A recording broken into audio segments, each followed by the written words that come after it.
And we're live. Thank you, everybody, for joining. We've been off for a few weeks. I was in Brazil. I went to Carnival with some friends.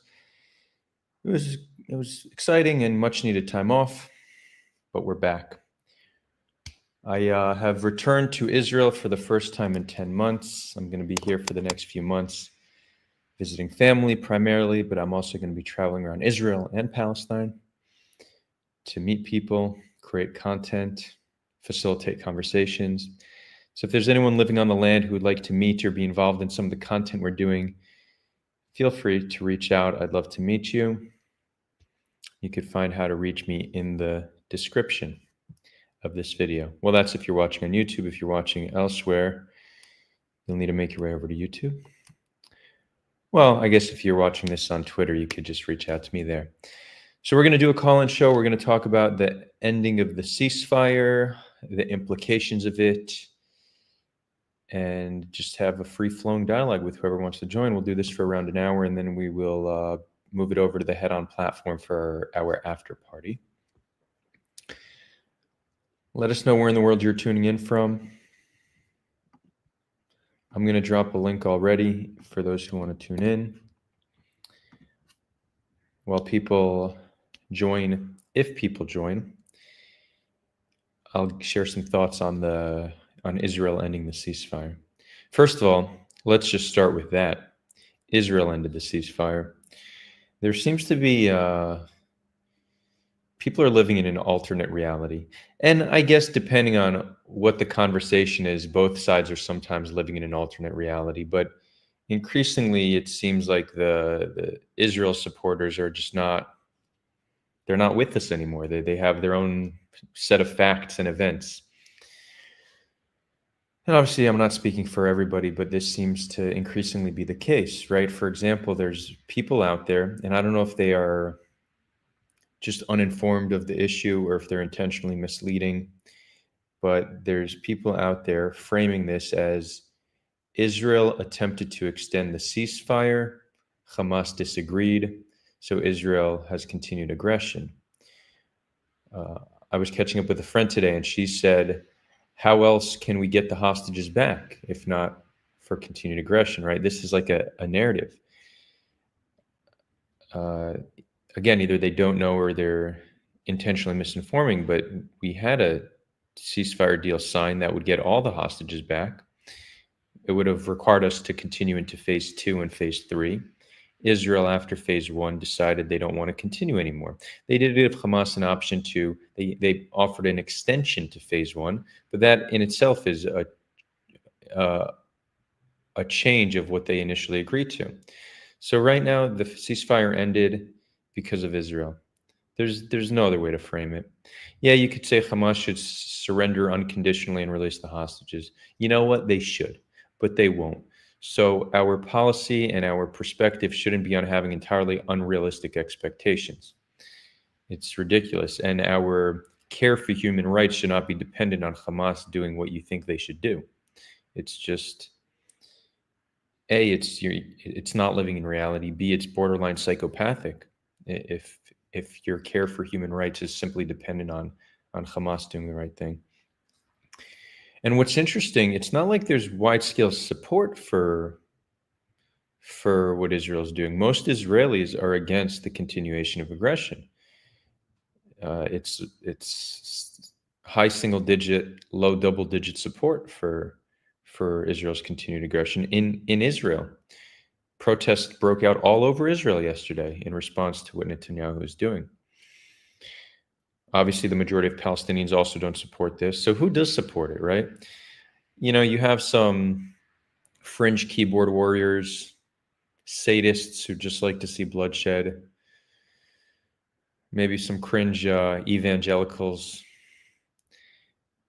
primarily people without much skin in the game, right? Those who want this to continue are those with the least skin in the game. Those with the most skin in the game don't want it to continue. On the Israeli side, the objection to what Israel's doing is being led by released hostages and hostage families. Half a dozen hostages came out yesterday condemning the renewal of aggression. Why? Because they were in Gaza. They understand the the terror that comes with just being in captivity, but with airstrikes. Israel's already killed. We have confirmation of already 10 hostages that have been killed because Israel admitted to it from airstrikes, but it's likely in the dozens, and we very well may be killing more. And what's also interesting, there's a lot of people, these keyboard warriors, who were the loudest talking about the horrific conditions the hostages were being kept in and how we need to get them out. These same people are now silent and supporting what Netanyahu is doing. And why is Netanyahu doing this? We could speculate. It seems connected to him just trying to maintain power. This is what primarily drives him. I mean, at this point, the dude is a mass murderer for nothing more than his own power. Maybe this might come off as a little bit hyperbolic, but he's really one of the worst people alive today. He's contributed to the deaths of tens of thousands of civilians, over 13,000 children. And again, against the will of the people, he's continuing this aggression. While the Shin Bet meaning is Israel's version of the FBI, wants to investigate him for some ties with Qatar. So in response to this investigation, he fired the head of the Shin Bet and renewed aggression in Gaza. And let's talk about the toll of the past 16 months and what we actually accomplished, right? Because, I think if you want to kill 13,000 children, I think a lot of people are going to say that there's zero justification for that, no matter what the outcome is. But if you could at least point to some positive outcome, I think you could probably convince some people. And I do see we have a question from, was it something I said? So I'll get to your question in a few minutes. So thanks for asking. But right now we're in a situation where we have over 50,000 civilian deaths, over 13,000 children killed. This amounts to 1.3% of the child population in Gaza. And if you want to find a conflict with a higher child fatality rate, you need to go all the way back to the 1994 Rwanda genocide. Let that sink in. 90% of the Palestinian population are homeless. 70 to 80% of the infrastructure in Gaza is damaged or destroyed. Over a dozen hostages have been killed in airstrikes, and we still haven't released the remaining hostages. But what did we accomplish? I guess we got some tunnels. We killed some militants. We did kill a lot of Hamas leaders. But Hamas is still very much in power and far from being defeated. In fact, an Israeli report came out the other day saying that Hamas has pre-October 7th numbers. Over 25,000 Hamas militants are in Gaza. This is due to a massive recruitment. Makes sense. When you kill someone's family, they're likely to take up arms against those who killed their family. So Israel can point to some very small tactical victories, but when you look at the actual cost compared to what has been achieved, there's no reasonable way to justify this. And even if you don't care at all about Palestinian lives, and I understand why Israelis don't, it's very hard to care about your enemy, right? It's not natural. Those who have been watching these streams for a while know that I try to not have unrealistic expectations of people. That's why I generally focus on institutions and changing them, not on people. People are people. We respond to our environments. So I don't blame Israelis for having lacking compassion for Israelis or for Palestinians, the same way I don't blame Palestinians for having no compassion for Israelis. So even if you're Israeli or Jewish and only care about Israelis, we sacrificed 500 of our own soldiers and dozens of our own hostages. And what do we have to show for it? And we want to continue to do this? It's madness. It's absolute madness. Cool. I see some questions coming in. So we'll take them. Oh, yeah. And one more thing. I mean, I understand why, one of the reasons why people want to continue aggression is because they genuinely believe that there's a military solution. Because this has been the narrative. Hamas is about to be defeated. We've destroyed all these battalions. We're months away from defeating them. This has been a false narrative pushed on the public to increase support for the war. But they were never close to being defeated. And if you look at history, resistance groups are almost never defeated uh, th- through military action. Very, very rare to find instances like this. They're generally defeated when you find a political solution to the conflict. So it could have been predicted from day one of the war, which, those watching this channel from then know that this is something I've been saying, that the chance of them being defeated is close to zero. I'm not some genius. I just looked at history and saw that resistance groups don't get defeated militarily, right? So if it could have been predicted that the chance of defeating them is low, and it could have been predicted that the cost on life would be tremendous, again, this approach we took never should have been taken. And I feel for the Israeli people who were sold this false hope of a better future. If we just keep bombing, eventually we'll destroy them. And unfortunately, there's still all too many people who still believe that this is the case. That we just we kill a few tens of thousands more, eventually we'll get them. But if we really want to solve the conflict, we need to find a political solution. It's the only way. It's the only possible way.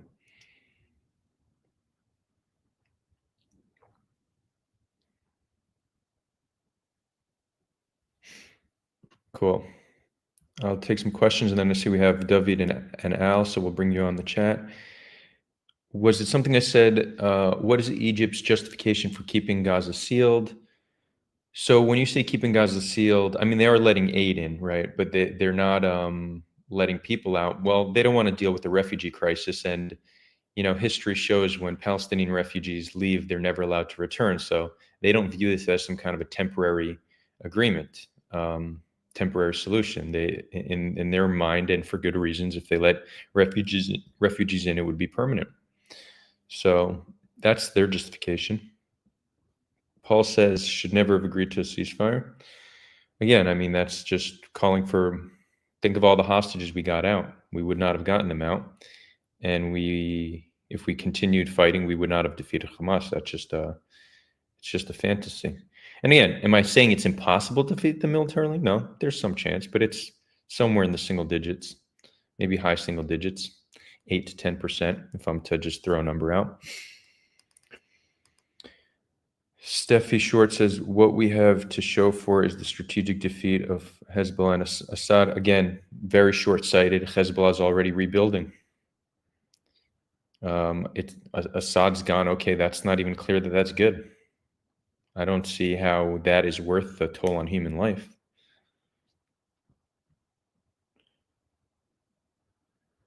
Steffi goes, resistance groups have to be put down, contained by their own government. Okay, but in this instance, they are their government, so that's not the way to look at it.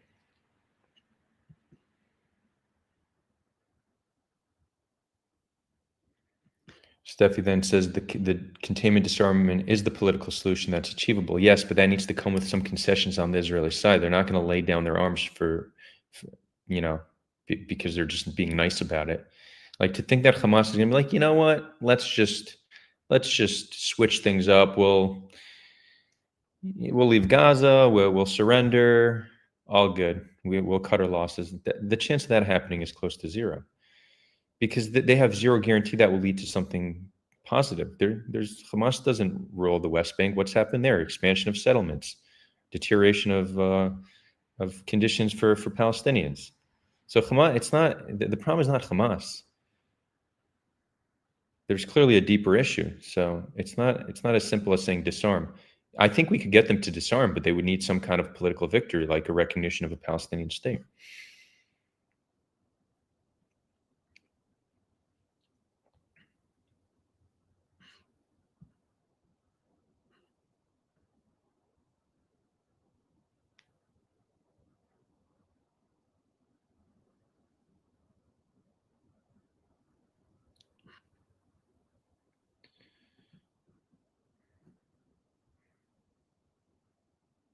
The American South was something I said. It says the American South was defeated militarily. That was because Robert E. Lee refused to fight a guerrilla war because he was civilized.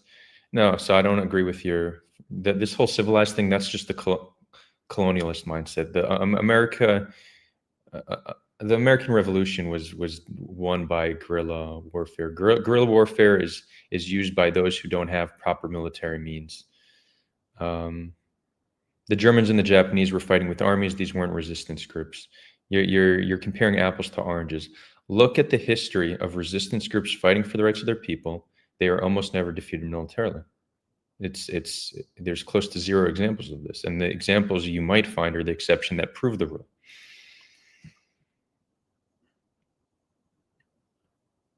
Paul says the Allies destroyed the Nazi ideology. Again, you're comparing militaries and countries fighting, not a resistance group. And no, they did not defeat the Nazi ideology. They defeated Nazi Germany. The Nazi ideology is still alive and if anything, making a comeback. So that's just not true.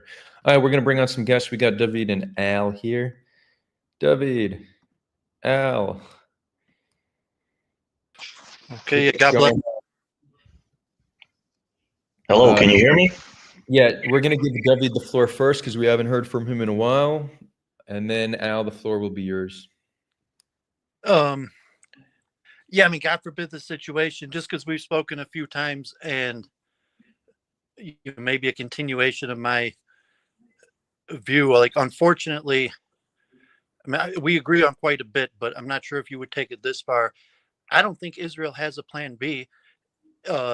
It's really ethnic cleansing. God forbid you want to use the genocide word, but like certainly ethnic cleansing, there really is no plan B. And, people like me and you who have other plans are basically giving up on Zionism, saying like the only way to actually resolve this is to one state solution, give up on Zionism. And I think that's such a vast majority where, it'd be better for, some sort of realization from the larger, Israeli Jewish organizational consensus that there is no plan B. The only, basically it's ethnic cleansing or bust. And, relating kind of my second point, probably something we've disagreed on the past. Peter Beinart came to Detroit and gave a bunch of speeches, and, he's definitely going way further than he ever did before. However, he still kind of has the Noam Chomsky, Bernie Sanders view that Israel is kind of a victim of larger American Western supremacy. Maybe we'll look at like the coalition oppressed minorities against the blue-eyed man, and the crime of the blue-eyed man is way worse than the crime of Israel, and Israel is just kind of being used as a pawn, as opposed to the John Mersheimer school, which you would say there's basically no benefit to America's relation supporting Israel. And the only reason we as Americans support Israel is basically exclusively due to the Jewish lobby, which is basically the American Jewish lobby. You could put like a Christian Zionist or whatever, but say like, no, it's basically, and Mersheimer's views basically considered anti-Semitic. And so when I used to argue with counter-Semites, I basically just agreed with Mersheimer's view and saying like, yes, like unfortunately the US should not be supporting Israel, and unfortunately the only reason why the US, not the only reason, but the majoritarian reason why the US is supporting Israel is because of American Jewish lobby and support for it. And then puts the how do we get out of this situation, and you have to accept responsibility. Like one, my first point, that at this point it is ethnic cleansing or bust. And two, that as American Jews, there really is no place to pass the buck. We're complicit completely. The only reason America is has been supporting this, or the vast majority reason, is because we've been pushing America to do this. Thanks for sharing your thoughts, David. Al, you want to chime in? I was going to talk about the Hamas situation, and the ceasefire. I was just going to say, I think it's like a damned if you do and damned if you don't scenario for Israel. I'm trying to think, just because David started a thread, so you're gonna open a completely different thread. So if you don't want to comment directly on what he said, maybe we'll stick on this point. Yeah, I was just chiming in on the original subject of Hamas, but yeah, I could. We'll get there in a few minutes. You want to chime in on what David said? I wasn't really sure what he's trying to say. Is he just saying what the solution is, like ethnic cleansing, or I wasn't sure what he's trying to say exactly. Well, yeah. So, David, what actually would you like to see happen moving forward? Like you said, take responsibility, which I agree completely. There needs to be responsibility and accountability. ideally from any institution that holds power, so leadership on both sides. But what would you like to see happen? He's back under a different name. Okay, you switched devices. You're back. Okay, yeah, I apologize. I'm doing my cell phone. I actually work. I sell books. I'm organizing anime. While we work, I sell books online. Okay, the angle's a little bit low. You want to give us? There we go. Okay, cool. Well, we were saying, what do you think? What would you like to see, like, moving forward? What would you actually like to see happen? Well, I guess as an anti-Zionist, I mean, basically, I think the problem is Zionism, and the only solution will be when Jews give up on Zionism, whether you want to call like your Confederate or Mordecai Kedar or something as some. I think most Israelis would consider that giving up on Zionism. So, like, unfortunately, that's why it's became ethnic cleansing or bust, because at this point Gaza has been destroyed, and to rebuild Gaza for just Gazans is probably not practical or nonsensical. So it's basically either the Gazans have to be able to return and live together as Israelis, or they have to be forced out, ethnic cleansed. And unfortunately, more and more popular among Jews that I hear using their real name and faces is advocating for genocide. Well, what do you mean when you say and give up on Zionism? What do you mean by that? Well, I mean, the 2 million Gazans are going to have to be amalgamated into the Jewish state. The status quo of just having them in Gaza is not sustainable, and the most logical place for them to go is to Israel. And whether that's a one-state solution, just giving them Israeli citizenship. Let me ask you a question. Confederacy, it's basically becoming pretty clear that you either have ethnic cleansing or giving up on Zionism by assimilating the Gazans into Israeli society somehow. You know why I wouldn't agree with you there? Is because let's say there were not Palestinians that wanted to destroy us. Let's say there were 2 million Druze. Let's just say, for as an example, then that would go against what you're saying, because I guarantee you they would be assimilated, and has nothing to do with Zionism. It's because it's a hostile population, not Zionism. Well, because you could assimilate a hostile population, just like, okay, they want to kill us. You say you could assimilate them, and then you're going to have a very high crime rate, and you're going to have a lot of problems to deal with, but you're not going to have the apartheid. You're saying you did, like, segregation, it ended, and now they've been assimilated, and now you have to deal with them as citizens. And, But you view Zionism as the problem, where I'm saying if it wasn't a hostile population, then Zionism would have no problem integrating them. That's what I'm trying to say.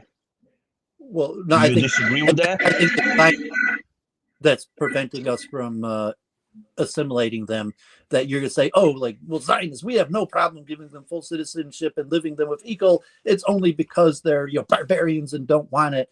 I basically fully reject that argument, and I think Zionism is the largest factor that's holding up a resolution to the situation. Yeah, I guess we disagree on that, because if there were 2 million Druze, I think we'd have no problems. I don't even know if Adar would agree with that. I'd say less than like 5%, because like anti-Zionism is still 5-10% tops of American Jews, and like I doubt. I mean, Adar, I could argue maybe Adar, saying a Confederate solution, but like, I mean, I assume that Adar, you're not there yet in terms of giving up on Zionism, and your support for a confederation is still some attempt to save Zionism. No, that's not really my perspective. First of all, I think that Zionism is just at this point a counterproductive term, because Zionists and anti-Zionists have very different definitions of that term. So it causes more confusion than it does solve problems. If all Zionism means is Jewish self-determination on their ancestral homeland, then yeah, that's a form of Zionism I support. If Zionism is the Jewish state in its current form, then no, I don't support that form of Zionism. So I think it's the wrong conversation. I'd rather focus on what are the institutions we need on the land to protect the rights of the people. And that's how I look at it. So Zionism in its current form does not need to be preserved, but I won't support any solution that won't keep Jews secure on the land, because that is our primary concern and need. And I won't support any solution that is not just or unequal for Palestinians, right? So I look at it more in terms of what institutions are needed and what rights those institutions protect. I think that's just a much more relevant conversation. So whether that's federation, confederation, or something else, I could get behind it if it's supporting the rights of the people. Are you disagreeing that mainstream Israel, Netanyahu, probably even the opposition, really have no plan B to ethnic cleansing? Oh yeah, I think there's no long-term vision. I think we've kind of just been kicking the can down the road for many decades now, and I think Trump moved the Overton window quite significantly with his ethnic cleansing plan. I don't think Trump convinced many new people that ethnic cleansing is a good idea. He just made it acceptable to talk about, and now this has become the official policy of Netanyahu. What he plans to do. He lacks any clear vision beyond that. For certain. Al, I do think you made an interesting point about, would we allow 2 million non-Jews in and give them full citizenship if they weren't hostile? I think it would be easier for us to accept that, but I'm not convinced we would, because I do think the primary driver behind, at least the primary driver for most Jews is security on the land. But a lot of people do want there to be some Jewish nature to the state, to maintain a certain Jewish culture. So even if it wasn't a hostile population, but it was a massive amounts of a population that were significantly different, I do think there would be some rejection to that. And it also, it's true. It makes less sense to give citizenship to a hostile population, but it also makes perfect sense for Palestinians to be hostile. Why would they not be hostile to an entity that caused them immense harm? It's a very natural response. It's to me, it's like a chicken or the egg scenario. Which came first? Are they hostile because Jews took over the land or whatever, or the Jews took over the land and do the checkpoints because they're hostile? Which came first? And I always look at the. Yeah, go ahead. Because from what I was told, there weren't always checkpoints. In the West Bank, like to this extent. It's only after they started, blowing up buses and doing suicides that Israel instituted these harsh checkpoints. I don't know when that was, in the 80s. Yeah. History didn't start with the suicide bombings. I know, but I'm saying, when did their life become miserable? Was it after the hostilities began, or was it always miserable as once Israel took over the land? It started just with getting their land taken from them by who they deem a foreign population, right? Like no population in the history of the world just accepted foreigners coming and claiming their land for their own. And I know we Jews view ourselves as an indigenous population returning, and I actually accept that framing, but we're an indigenous population that engaged in settler colonialism and displaced the native population. No native population in the history of the world was okay with that happening. So that's violence 100% of the times. Like 100% of the times when there's a dynamic where one population came and replaced and displaced a native population, violence was the result. Palestinians are not unique. Everybody says they should have accepted partition. Nobody would have accepted partition. No population in the history of the world would accept such a deal, right? So many Zionists have a completely unrealistic expectation of Palestinians as the entire basis for their understanding of the conflict. So we need to be understanding that this doesn't mean that we justify or support violence, but we should certainly understand the conditions which breed violence. And it's not like after partition, after that, we just started doing everything okay. No, once we had another opportunity, we took more land. And it's not that we only took that land for security purposes, right? Once we took the West Bank, we didn't just take it for security purposes. We took it for ideological reasons. We started moving our citizens in there en masse. We gave economic incentive for them to move. They still did not get to heal from their loss of land, and we continued the taking of land. And with massive amounts of citizens in the West Bank, that comes with checkpoints. Checkpoints are humiliating. It's a foreign military presence that they need to interact with every day.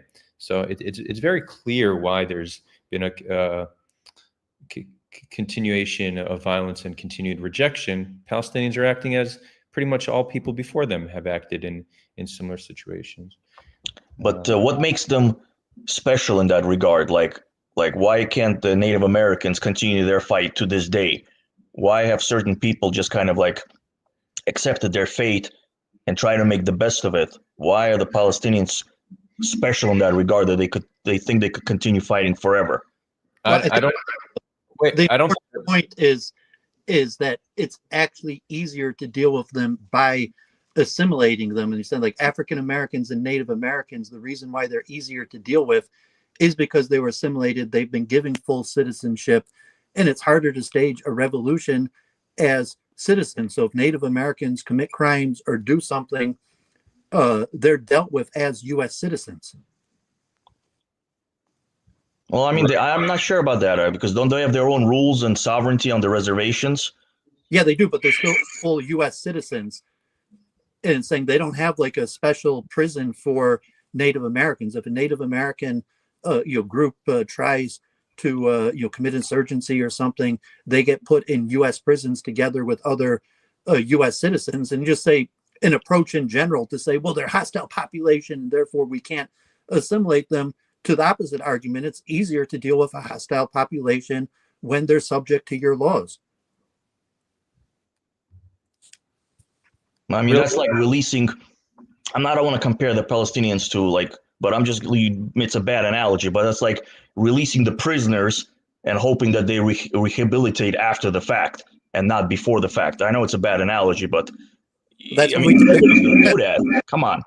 That's what we do here in the West. Like I'm here in Metro Detroit, 25% of adult males in Metro Detroit are felons that spent time in prison. Like if you go to any major U.S. city, you have a huge rate of people that have been in and out of the criminal justice system.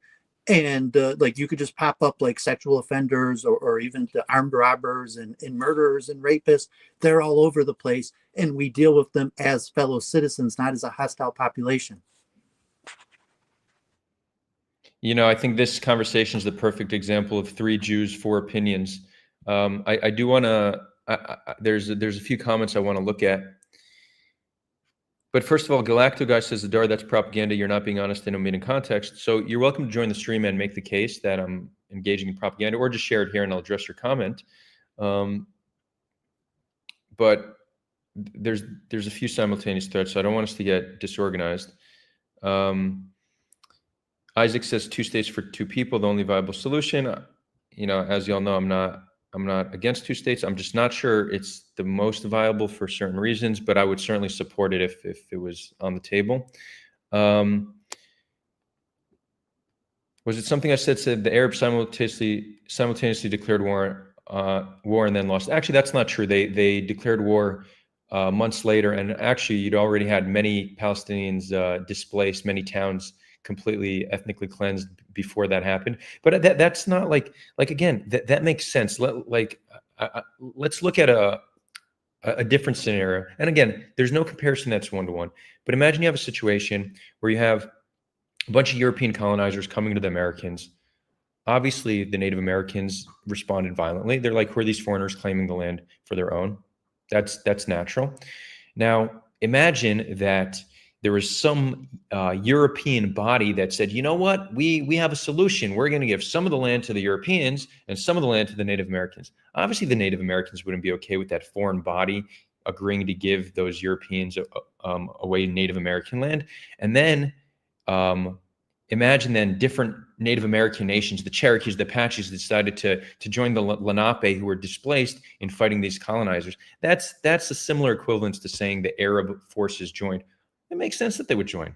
That's just a very natural thing. Again, we need to understand how certain conditions lead to certain outcomes. Again, does this justify violence? No, but we need to understand where it comes from, because if we're unwilling to understand what conditions lead to violence, then we can't change those conditions. We're essentially blind. We blind ourselves to where violence comes from.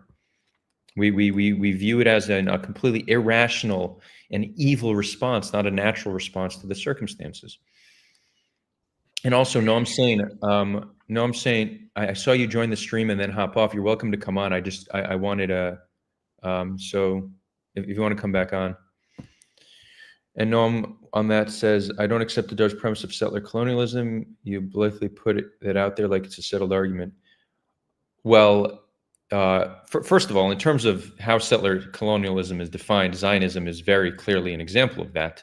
There's a small group of people, primarily just Zionists, who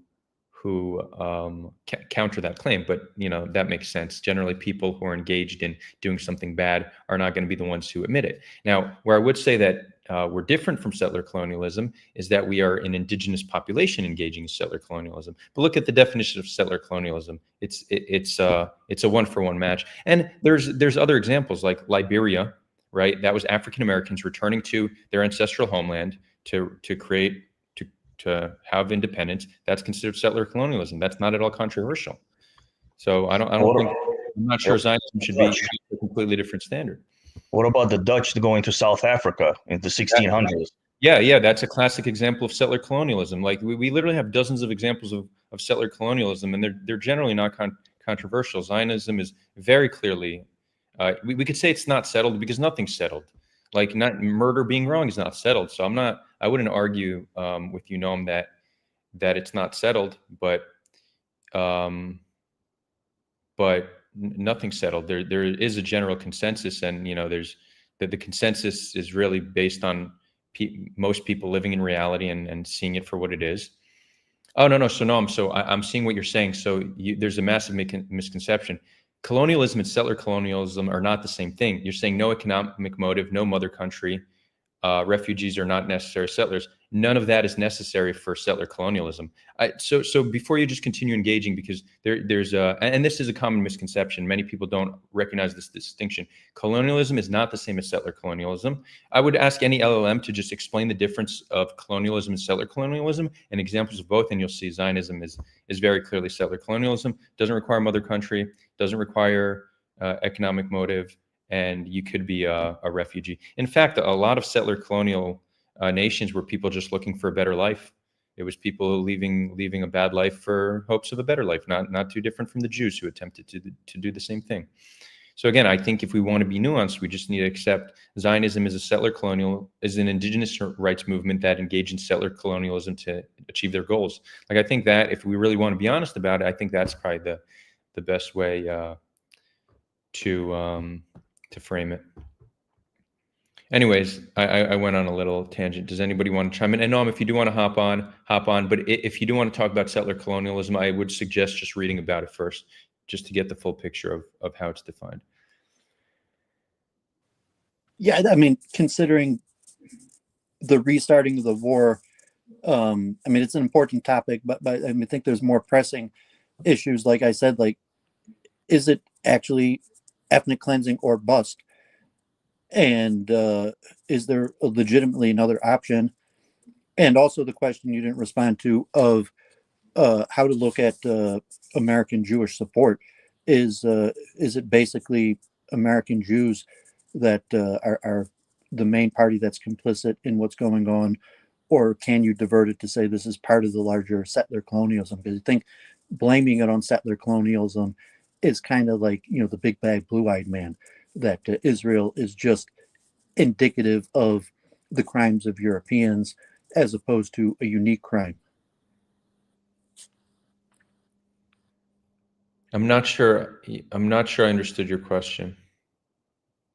Well, I would say the John Mersheimer view that it is against U.S. interest to support Israel, and the reason why the U.S. supports Israel is because of the hard work of American Jewish activists. And the settler colonial debate is more about putting Israel and Zionism together with the larger crimes of historic Europeans, that Europeans were guilty, and then even kind of the deferral to say the reason why the West supports Israel is because historically the West has supported settler colonialism, as opposed to saying the reason why America supports Israel is due to the hard work of the American Jewish left. I mean, I think the latter is probably a little bit more accurate, but I don't think it's as simple as the hard work of Jewish American activists. I think it's connected.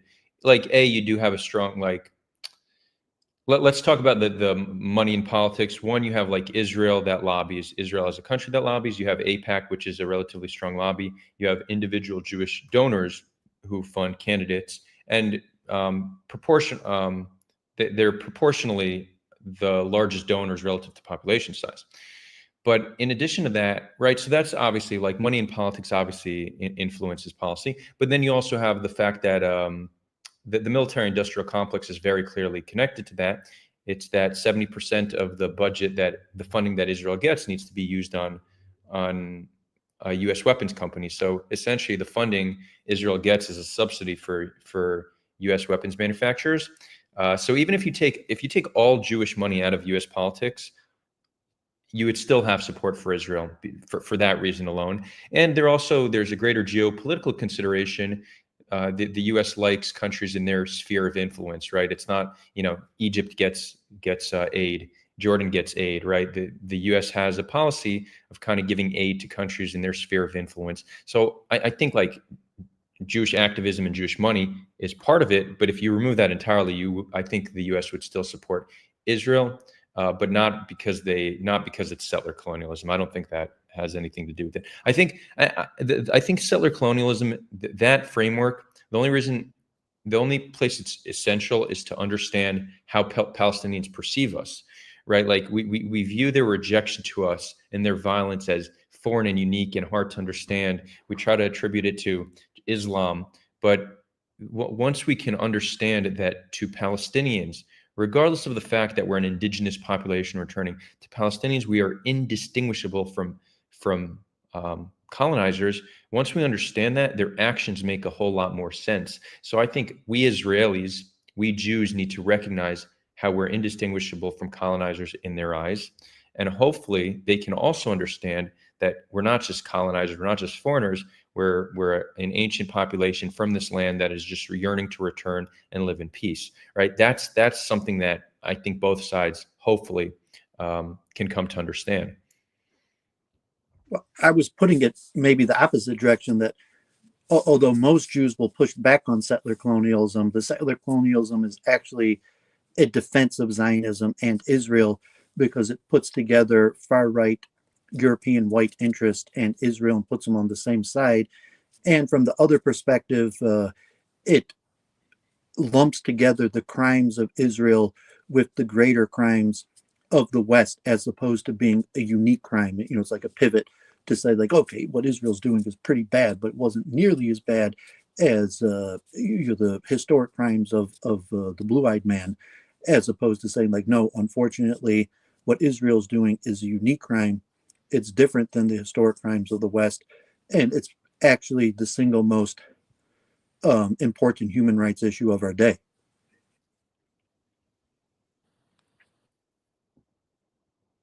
Yeah, I don't entirely disagree with that.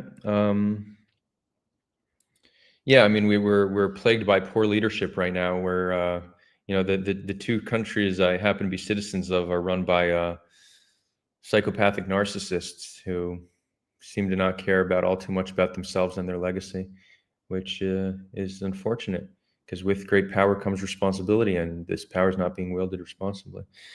Let's see a few more comments. And I have a question how do you say your name? Is it David or David? David, Hasidic, David, David. Are you familiar with Rabbi Shapiro, Yaakov Shapiro? Yes, I read his whole 1,200-page Empty Wagon book, and I've actually chatted with him in a DM group a few times. He says something very interesting. I don't know if you agree with that. He says that even if Israel only had 5% of the land and the Palestinians were happy with it, he'd still be an anti-Zionist. Is that how you view it as well? Well, I mean, theologically, no, my anti-Zionism more stems from Palestinian human rights and universal humanisms. I think Rabbi Shapiro is not necessarily a universal humanist, nor does he particularly care about Palestinian human rights. And he also tries to pivot. He's like, well, Israel's just like China. What's the difference between Israel to me as an American Hasidic Jew and China, which is also trying to limit his culpability. I mean, even though I'm not Israeli, although I did spend 3 years in Israeli, unfortunately, I think that I'm culpable in even this genocide, as where Rabbi Shapiro's arguments are largely meant to deflect, to be like, okay, those Zionists are, they are some of the worst horrible people in the world, but they're the ones who are responsible, not me. Okay, so you're more from a humanitarian side, not the theological side. I started theologically, like I was a Hasidish, and my rabbis taught me anti-Zionism. But as I became less religious, I went to university and started meeting Palestinians. That's initially what, like, oh yeah, like anti-Zionist. My rabbis were all anti-Zionist, but now I became less religious, and I do think that universal humanism is in conflict with extreme forms of Judaism, and I became more Palestinian humanitarian. But it's not where I started. It kind of reminds me of Norman. They asked Norman Finkelstein, where your support for Palestinians come from. He says, I don't care about, he's like, I'm not pro-Palestine. I could care less about Palestine. I'm pro-justice, something like that. Which again, he obviously does care about Palestine, but I found it to be an interesting and witty remark. Well, I mean, also the recognition that I was culpable in this. So it's not just like the Uyghurs or some other crime, and that's saying like, unfortunately, I've played a part in this injustice. So it's not, I'm just not just standing up to injustice. I'm making reparations for something that I was actively involved in. Are you talking about you specifically, or you as Jewish people? Well, me as someone who spent time in Israel, who okay. was part of the Jewish community for 20 years, and like I was an anti-Zionist, but all my friends were Zionists. I worked together with Zionists. And I was mentioning to Peter Beinart, like because I was Hasidic, I picked up Yiddish. I was a pathetic Baal Tshuva that always stood out. Most of my friends in the Hasidic world were people that were becoming more modern, and the reality is, half of my Hasidic friends that were becoming more modern were Kahanists and regularly used genocidal language. And I might push back or disagree a little bit, but I sat for 10 years in rooms where people were basically Kahanists and used genocidal language, and most of the time just stood silent.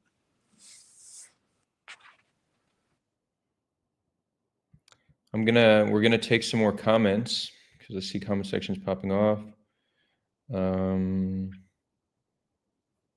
So Galactigus says, does anyone on this chat have a link of any public video where a Palestinian leader has clearly said that they want to live in peace with Israel? I can't find any videos of that nature.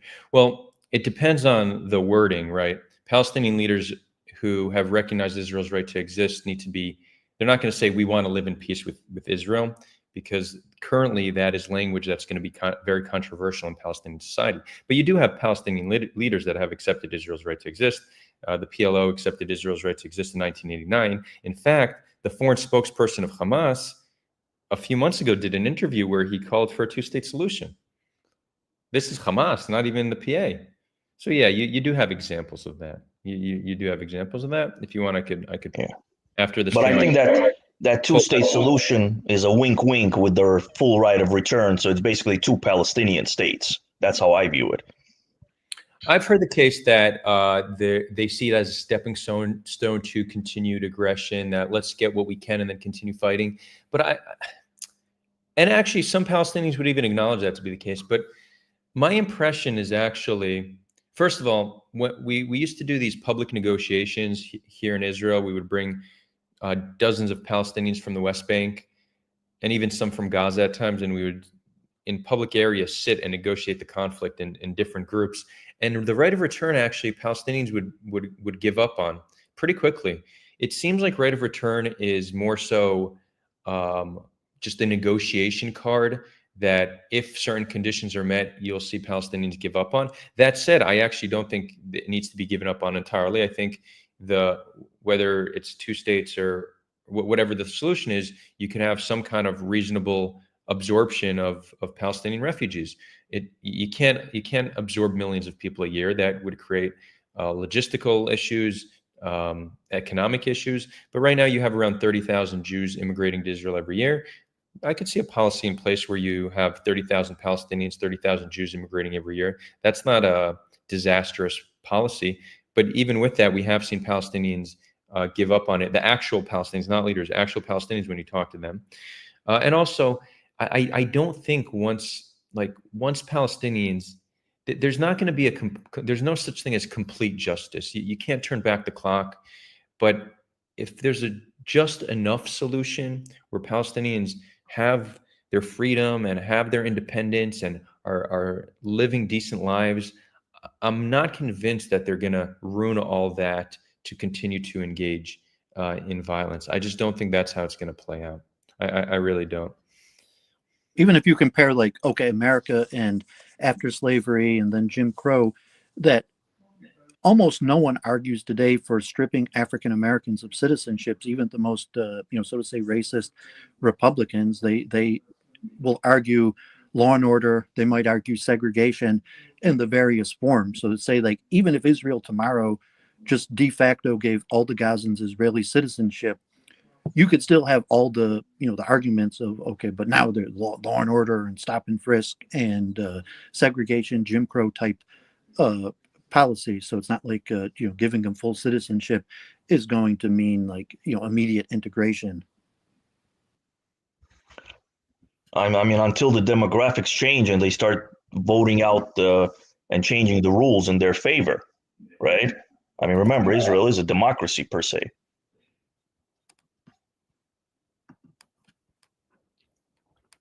Yeah, I mean, but like in the U.S., like they slowed down the voting right practices. You could have testing for voting, but I mean, it's not even like you could give them full citizenship tomorrow and still restrict their ability to vote and other things. And the same, like, I'm not, a dar in the. But then you'd open up another can of worms. Oh, it's an apartheid state.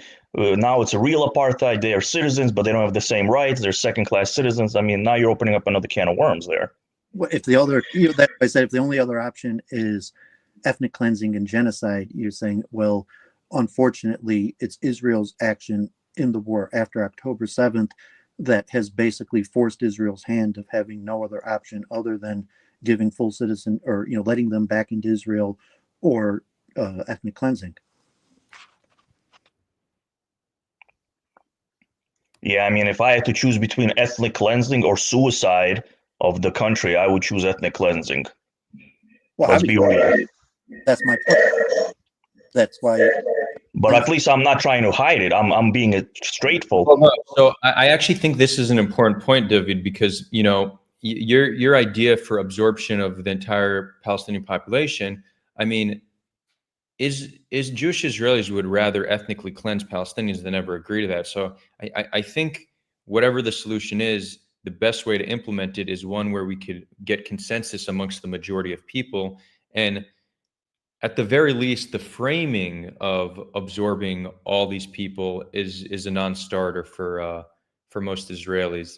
So a federation can potentially do that, right? You can have one state if it's a federation and you have local autonomy and a system of checks and balances, and it's a state with Jewish nature or a federation with the Jewish nature and a Palestinian nature. That's framing that I think we could get people to buy into. But this like idea of one state, the way the state is currently formed, everyone's voting for one government, that puts Jews with their back against the wall, and then they'll genocide or ethnically cleanse Palestinians before they agree to that. So in terms of that's the situation, that's the point I'm making, is that Israel's basically, its policy now is ethnic cleansing. There is no plan B. The plan B is basically what me and you are mentioning to various degrees, and that's a non-starter, and that's why we're in the disaster situation where basically I'm a Jewish dissident who's been de-Jewed because I'm trying to stop the ethnic cleansing, or even there is a plan B. It's just that the Palestinians didn't want to accept it. The plan B was Trump's plan, and he told Abbas that we're gonna build infrastructure, we're gonna invest millions and billions of dollars. You guys are gonna have a high quality of life, but you're just not gonna be a state. And Abbas' reply to Trump was, "Palestine is not for sale." That basically summed up that idea. Yeah, I mean that's what most Israelis believe, and that's basically the argument is you're responsible for your own genocide, and obviously, I mean it's kind of goes like you at History Speaks on the functional versus intentionalist belief. Most non-Jewish World War II scholars fall in the functionalist camp. Most Jewish scholars fall in the intentionalist camp. That the Nazis generally purposely, that was the purpose of the war. It wasn't a function of the war that they didn't really want to do. So I would say most Palestinians are intentionalists. They think the goal of Israel is to kill them, and most Israelis and most Jews are Right. functional. They say there's no possibility, we have no intention at all of killing them, but if as a function of the war it causes that, unfortunately that will be what happens, and we're going to blame it on them. So we're gonna move this over to the Head-On app in just a few minutes. There are a bunch more questions, so we'll take a few more questions, and then we'll move it over. If anybody wants to hit us with the super chat, we'll prioritize that. So feel free to let those super chats flow. Galacto, you're still saying, is there one video? You're saying, are you saying? Wait, hold on. Dun, dun, dun. You're saying at any point has it been said, let's live with, you're asking, has any Palestinian ever said, let's live in peace? For sure, without a doubt. And you've even had leaders support two-state solutions. So yeah, this definitely exists. Is it the prevalent majority position? No, but it definitely exists. Let's see. That position is like David's position. It's in the minority. He's in the minority in the Jewish world, and that moderate Palestinian position is a minority in the Palestinian world. Yeah. So Gilacto, you're saying where? Show me. So two things. First of all, I'm happy after stream to find you a source, but look what's happening. It's something that you're not educated on, and instead of you doing the research, you're demanding for me that I provide you with sources. Right. So think about how you're approaching this. At the very least, ask nicely. I will show you a source of a Hamas leader currently calling for a two-state solution. But look at your approach. You're asking a question out of ignorance. You get a response, and then you demand me to show you while on a live stream. Like, bro, the entitlement, the audacity. I'm happy you're here, but just reflect on how you're approaching this. Anyone here in the stream is actually in Israel Palestine? Yeah, I'm currently in Galil Maravi, 15 minutes from Lebanon.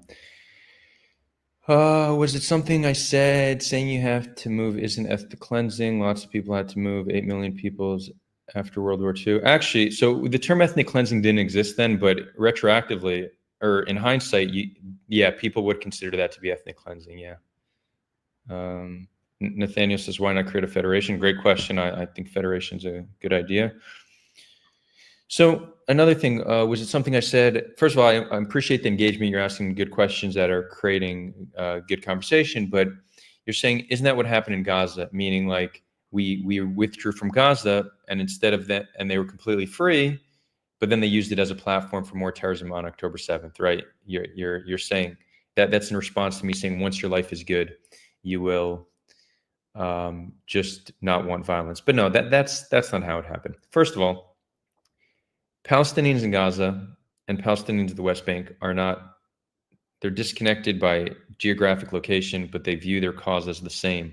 So as we pulled out from Gaza, we continued settlement expansion in the West Bank. That wasn't seen as some peace deal. One. Two, when Hamas was elected, we put Gaza under siege. That's an act of aggression. When Hamas was elected, they reached out to Israel for a 10-year truce. The terms of the truce weren't the most favorable for Israel, but we didn't counter. We didn't try to negotiate. We outright rejected and just put them under siege. So no, this wasn't, our withdrawal from Gaza wasn't be sovereign, be independent, build your own life. It came with expansion in the West Bank. It came with a siege in Gaza and an unwillingness to negotiate a truce with Hamas. So you guys will never hear me sit here and make the case that the Palestinians have been an ideal partner for peace. Not at all. But we certainly haven't either. Very, very far from it. Very far from it. Nomad says, I think leftists need to be honest that there's no guarantee for peace even after two-state solution. It's okay to say there's a risk and we need to accept the risk, but let's be honest that the main opposition of Israel comes from us. I would agree completely.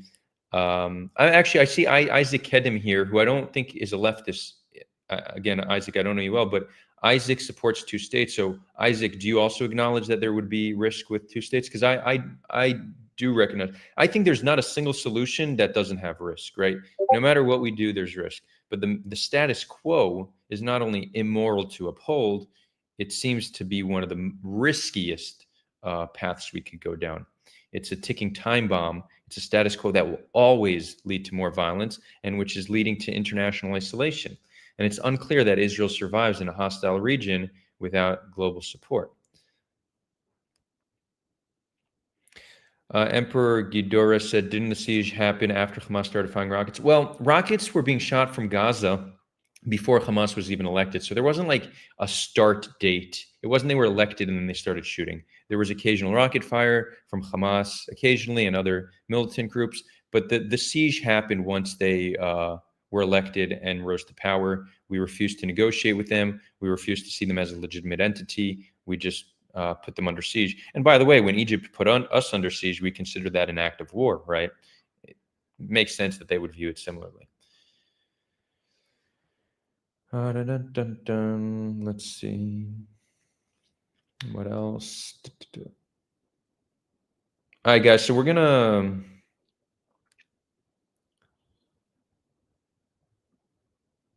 So Isaac, just one last comment from Isaac. We all know the Jewish nature of Israel is non-negotiable. I agree that it's non-negotiable for most Israelis. So whatever solution we should keep that in mind. So it's not investing our time into a viable solution like two states for two people or Palestine or Jordan Federation. I don't disagree with that. I think you're being pragmatic. I think it's pragmatism that many anti-Zionists struggle with because they view any form of Jewish state as an injustice, and I certainly can understand why they view that. But compromise would be needed. There's not going to be a perfect. There's not going to be a perfect solution. But I do think that what the challenges we see with two states that are seen as inherently unjust can actually be solved with the federation. So it's worth thinking about, and can potentially also be solved with the form of confederation.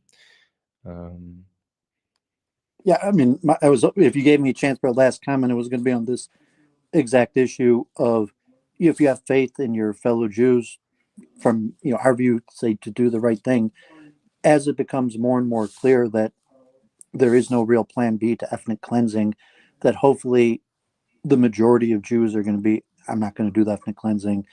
And then concepts like the Confederation, you will be maybe looked at more seriously. Right.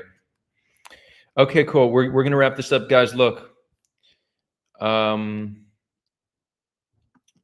am going to drop a link. This is for an app we're building. Steffi, I saw that you just joined. We're wrapping it up, but we'd love to have you join you on app. Head On is a platform we're building designed for bringing people with opposing viewpoints together. Social media today is not conducive to productive conversations. We all know this. We're trying to change that. So when you click on the link that I just dropped, you'll see it says live stream after party hosted by Adar. You click join room, you'll be connected. You don't need to speak. You don't need to show your face or reveal your identity. You can just listen like you're doing now. But this will be just a further opportunity for more people to chat. And with that, Al, thank you. Divi, thank you. Those who viewed and engaged, thank you so much for joining. It's been a real pleasure. We will have another stream sometime early next week. And with that, signing out.